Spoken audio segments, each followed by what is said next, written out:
রাজধানীর মিরপুরের রাসায়নিকের গুদামে আগুনে দগ্ধ কয়েকজনকে ভর্তি করা হয়েছে জাতীয় বার্নোপ্লাস্টিক সার্জারি ইনস্টিটিউটে। সেখানে আছেন আমাদের সহকর্মী আশিকুর রহমান অপু। আমরা সেখানকার যে পরিস্থিতি সেটি জানতে সরাসরি যুক্ত হচ্ছি তার সঙ্গে। অপু, আমাদের জানান, আমরা জানতে পেরেছি যে ৩ জন ইতোমধ্যে ভর্তি হয়েছেন, তাদের আসলে কি অবস্থা এবং আরও কোনো ভর্তির সম্ভাবনা রয়েছে কিনা?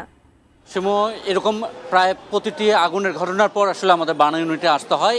এবার একটু বার্ন ইউনিটের পরিস্থিতি অন্যবার তুলনায় আলাদা, কারণ এখানে ভিড় একেবারে নেই।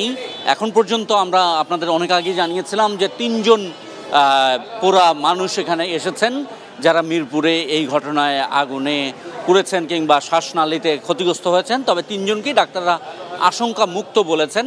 আমরা দেখেছি তারা অনেকক্ষণ আগে এসেছেন, এখন থেকে প্রায় ঘন্টা দুয়েক আগে। এই 2 ঘন্টায় কিন্তু খুব বেশি কেউ এই বার্ন ইউনিটে আসেন নাই।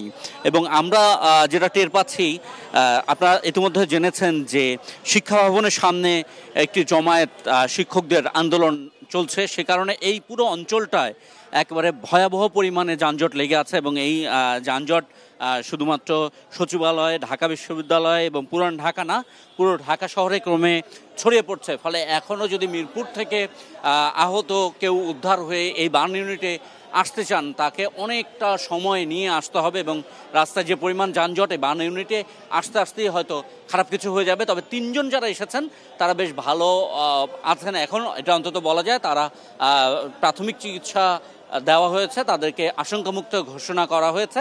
আমরা এর বাইরে যেটা লক্ষ্য করেছি, বার্ন ইউনিটের ভেতরে স্বজনেরা এসেছেন, অনেকেরই স্বজন এসেছেন যাদের আত্মীয় স্বজন বা বন্ধুবান্ধব কিংবা পরিচিত কেউ কাজ করতেন সেই কারখানায় কিংবা পোশাক কারখানায় বা গোডাউনে, তারা এখানে স্বজনদের খোঁজে এসেছেন। এই সংখ্যাটা এখন পর্যন্ত 10-12 জনের মতো স্বজন তারা খোঁজ খবর করছেন। সংখ্যাটা খুব একটা নিশ্চিত না। আবার এখানে খোঁজ খবরের পর অন্য কোথাও খোঁজ পেলেন কিনা সেই ধারণাটাও আমরা করতে পারছি না।